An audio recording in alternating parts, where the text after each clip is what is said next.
Christmas has brought me a new loco for Chelmswood Junction. Let's have a look at it, shall we? Roll the intros.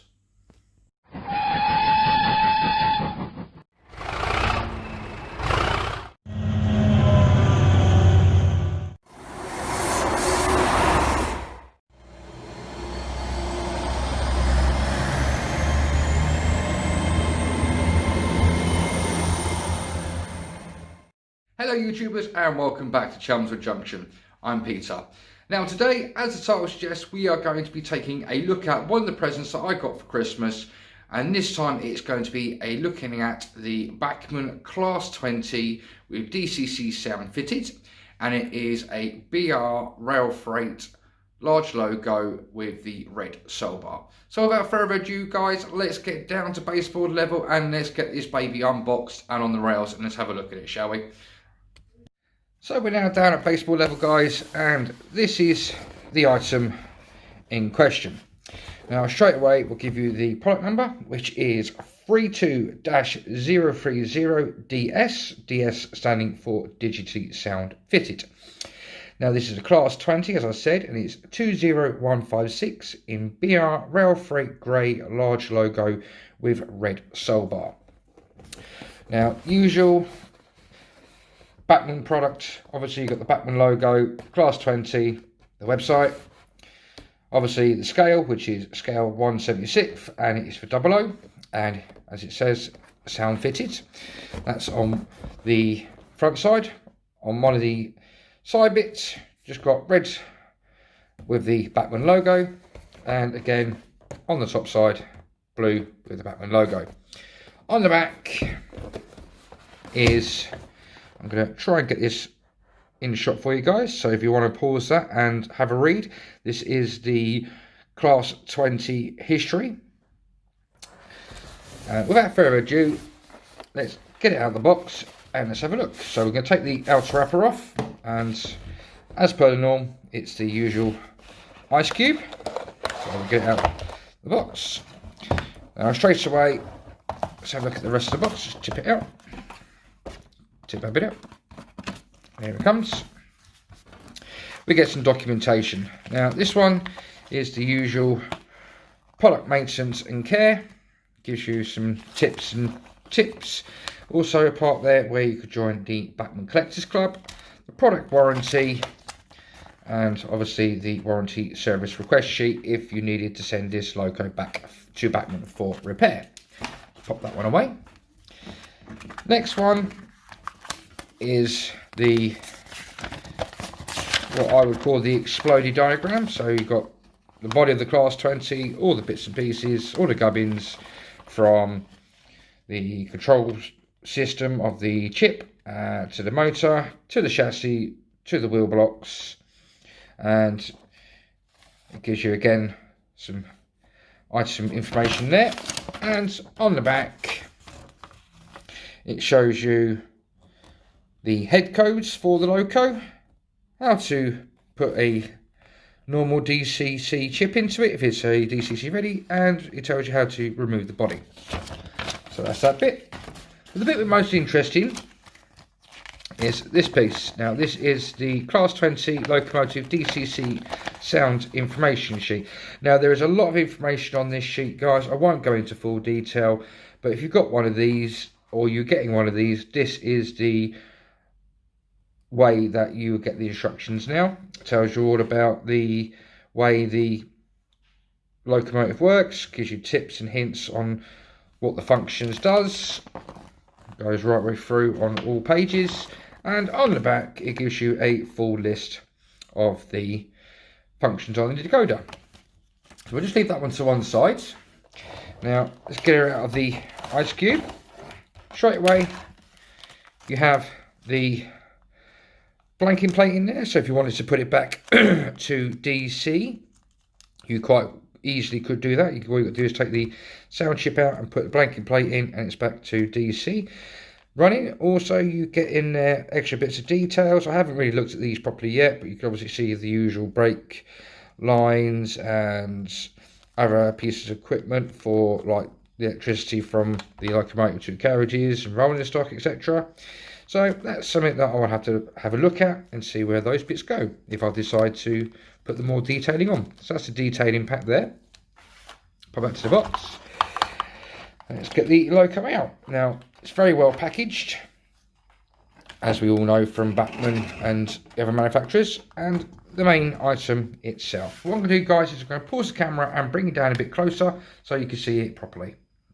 So there you are, guys. We are now closer than what we was. Let's bring it a little bit further closer to you. So as you can see, it is a Class 20 in the BR Rail Freight, large logo with red soul bar. Now this one doesn't have any working headlights. It's got the domino head code there, which obviously doesn't work. It's got separately fitted windscreen wipers, sprung buffers, NEM socket at the end for your tension lock, or KD coupling, Hunt coupling, whichever one you want to put in there. There is also space there, as you can see, for all the detailing parts if you would like to detail it up. So that's the one side. We'll now take a look at the other front sides. Again, this one's got the domino head codes with the two red lights. And as you can see, again, sprung buffers. You can add the details. Tension lock coupling fitted to the ends. And, you know, it is got metal handrails, which have been separately applied. You've got the warning labels there in the right place. Looks very nice. So far, the loco looks beautiful. I can't see any paint defects or anything at the side at the moment. So let's turn it round. Now, this is a Bobo design, which means you've got two sets of wheels on each bogie, because you've got the Bobo design, which is the two sets, two wheels on each bogie, and then you've got also the Coco design, which is, say, like the Class 37s and things like that. And you've got the large logo there, nicely printed, separately fitted handrails for the door and for the top of the loco. All the warning labels are in the right place. Information labels are very well printed, and probably with a magnifying glass you could probably read it. I'll see if I can try and get the focus. Actually, you might be able to read it on the camera. No, it's a bit too close to focus. As you can see, it's 20156. You can see the rail freight there has been nicely printed on. It does look a little bit like it is riding high on this side, but you know, we're only human and it could happen in the real life, so it could be just the way the camera is looking at it. But that's to one side, and again on the other side it's the same thing all round. You've got all the detailing on the electrical boxes there, the diesel tanks there, all the warning labels are in the right place, the door handles have been nicely painted and picked out, the grills are nicely picked out on all of the areas. You've got the white there up the top of the loco, which is very, very nicely painted on. So far, very nice loco. Excuse me, guys. Top of the loco, obviously you've got your two exhaust ports, the fan grille, which if you look carefully, looks like you can see the speaker just under the fan grille, so there's no fan there present. You probably could make one or try and fit one there, retrofit a fan into there, but I think with the speaker in there it might be a bit of a push, and it also might block out some of the sounds.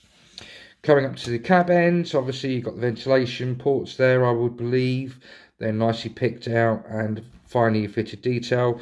There's loads of riveting on the loco all over the place. It's a very, very nice loco.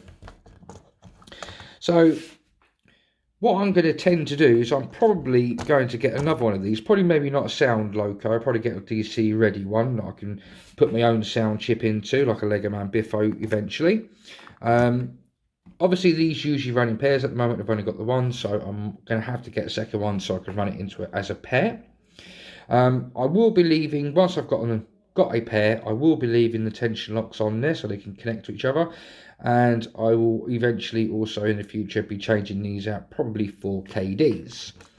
With regards to the back end, obviously this one at the moment I'm going to have to keep the tension locks on both ends, but once I've got a pair, one end of the pair will have no visible coupler on this end, so I will eventually detail up the front of the loco around here.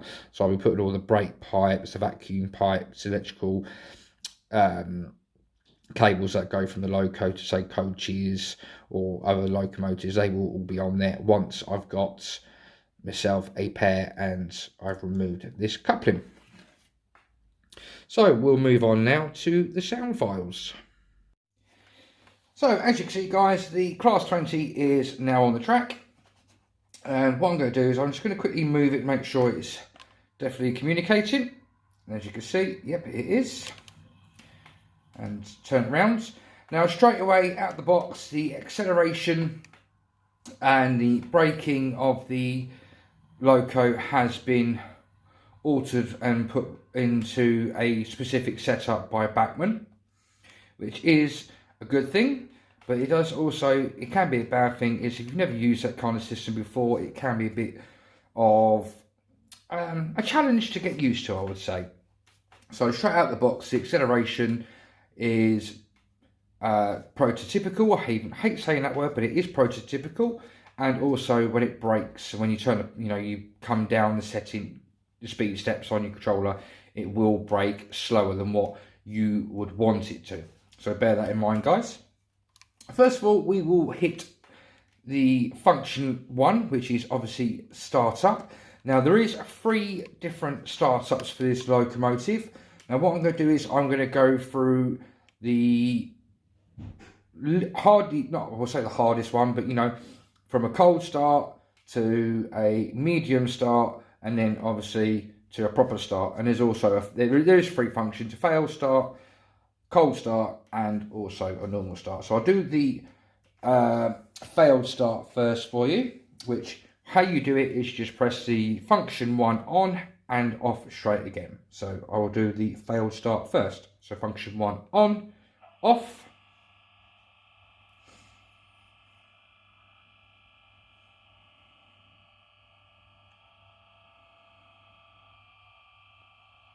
So you can nicely hear the priming pump there.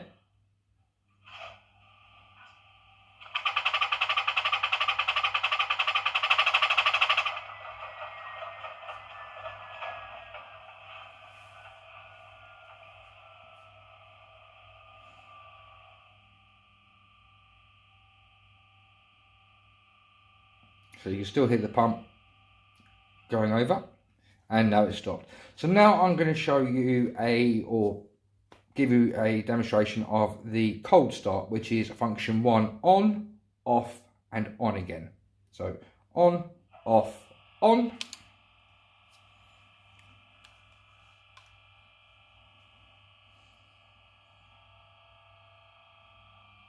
Again, you can hear the priming pump.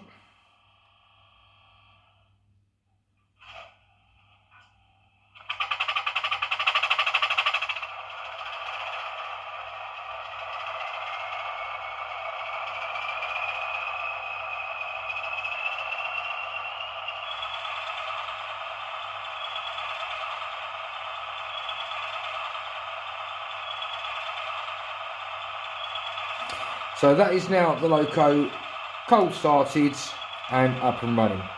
So I'm now going to do a demonstration of an engine shutdown, so I can show you the last startup sequence. So this is function 1 off for engine shutdown.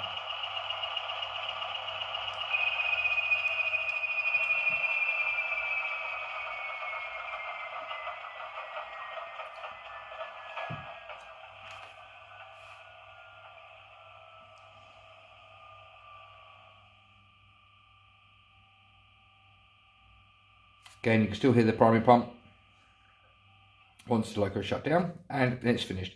So now I'm just going to do a normal everyday engine start. So obviously the loco is going to be warmed up, it's been used. So once the driver gets in, it's just going to be an easy start. So function 1 on, and it stays on this time.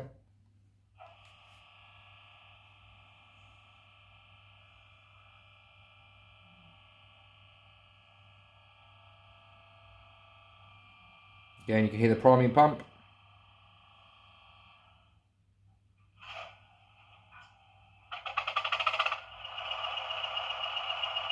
and straight away onto normal reds. So I'm going to go through the horns for you. Now the horns are usually on function 2 and 3, but with this chip the horns are on functions 3 and 4. Now depending on what way of travel, whether it's going this way or if it's going that way, the horns are slightly different depending on direction. So this is the first horn, just a continuous burst on the 2 tones, and it will carry on until you turn it off. That is in one direction. Oh, and that was on function 3. So I now change the direction of the locomotive and do the sound with from the other direction. Now with this one, you press function 3, you'll get this bit. And then when you turn function 3 off, it gives you the last 2 of the horn. Function 4 for this direction is as follows. It's just a quick toot, so we'll change direction. As you can hear, it's a 2-tone and it's slightly different. So you get about 3 or 4 different playable horns there, guys, which I think is a very good thing for this chip. Now, function 2 is brake function. What that does is, once you've got your locomotive up and running, when you press F2, it will actually apply the brakes. And until you take function 2 off, it will carry on braking the loco until it stops. I will give a slight demonstration of this at the end of the demonstration. Function 5 is driver hold. So if you've got the engine running at, say, like speed step 16, you press F5, it will hold the loco at that speed, and you can go to speed step 20, 24, 28. You'll hear the engine revs pick up, but the loco won't accelerate. If you left it on 28 and then disengaged function 5, disengaged the new drive hold, the loco will then speed up to speed step 28. So bear that in mind, guys. If you do use the drive hold, make sure that when you disengage it, you've either put the speed steps back to where it was when you first turned it on, or if you're happy to have it at 28, then let it run to 28 speed steps. The function 6 is coasting. So again, this is a function where you need the engine moving. Once the engine's moving, it's up to its speed, you press F6, it will drop the speed of the engine down to idle, and it will just coast until again you disengage it. Once you disengage, you'll hear the engine revs then again pick up. Now function 7 is the coupling up and brake pipe connects.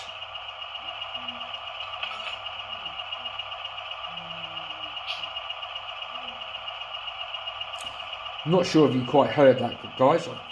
What I do is I shut the engine down, and that way you might be able to hear it a bit better then.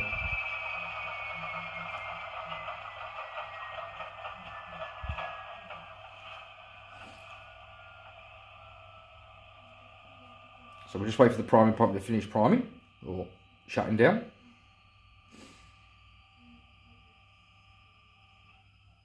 So I'll do function 7 again. So like I said, it's coupling up and brake pipe connect.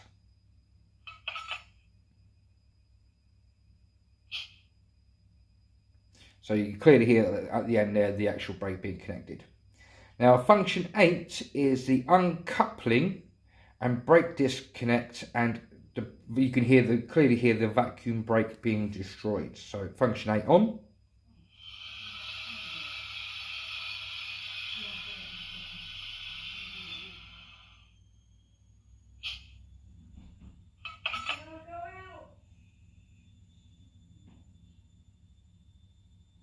That was then function 8. Now flange squeal, which is on function 9, again is speed dependent.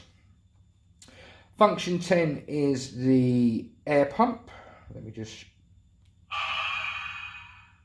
That's what they call an air dump. Function 11 is Spirex valves.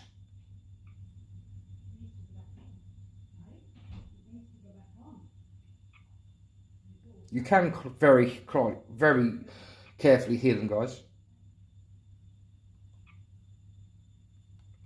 Sounds like a clock ticking slowly, but you can hear them. Function 12 is, as always, the guard's whistle.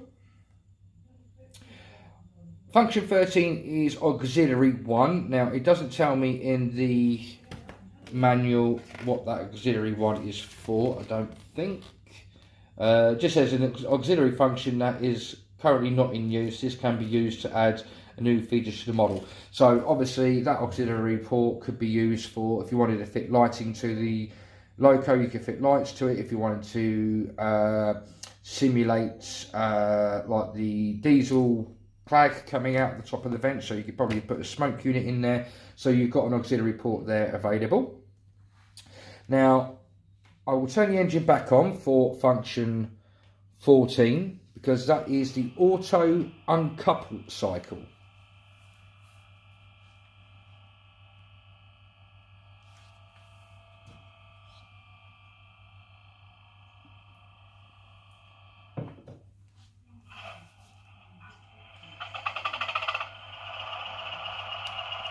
Right, so I'll just do function 14 for you.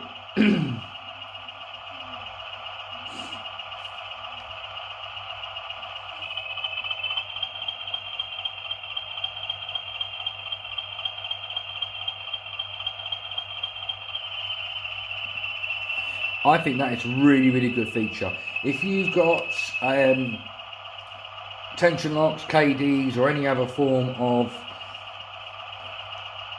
couplings on your loco, and you've got a magnet or some way of uncoupling them where they are, then that function could come in really handy.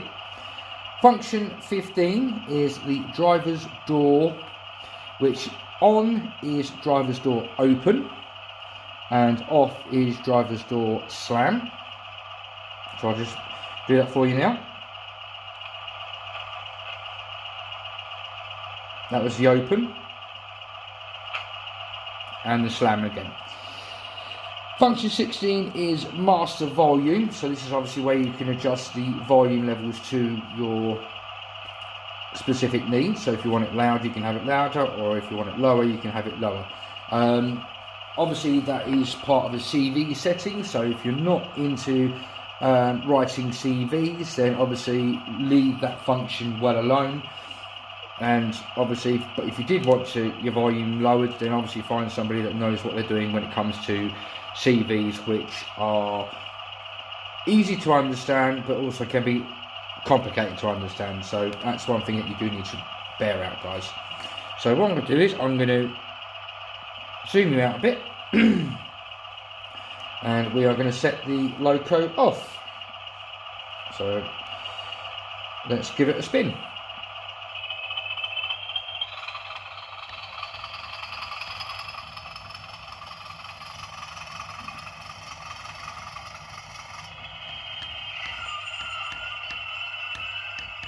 And also, when you bring the train to a halt manually with your controller, as you can hear, the brakes do activate. So I'll just change direction and bring it back for you. This time I'm giving a bit more of a higher rev. Now this is what I mean by the brake on function 2. I'm going to now activate the brake. So now function 2, if I show you, is currently active. So I'm now going to take function 2 off. And you can clearly see function 2 is now off. And the loco moves away.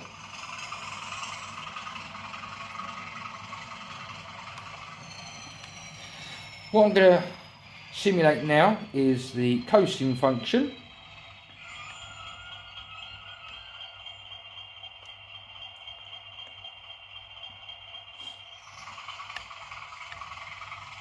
Like I said, the coasting function is on function 6, so I'm going to activate that now.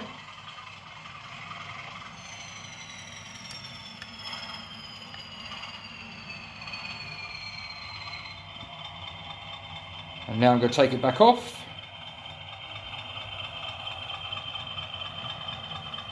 And it just stays coasting unless you change the function.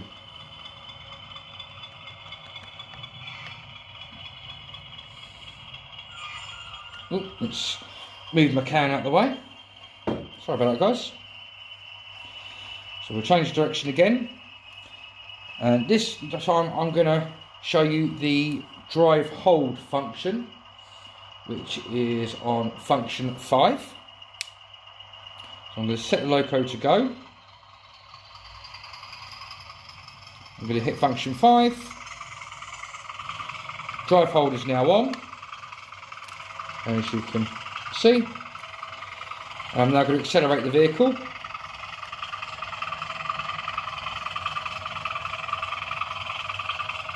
Now I've just notched it up to speed set 20 and it's not going any faster.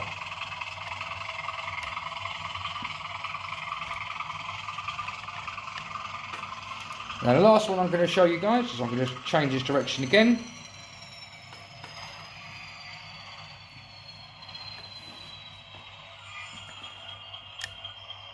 Here's the function 9, which is flange wheel. Again, like I said, this is speed dependent.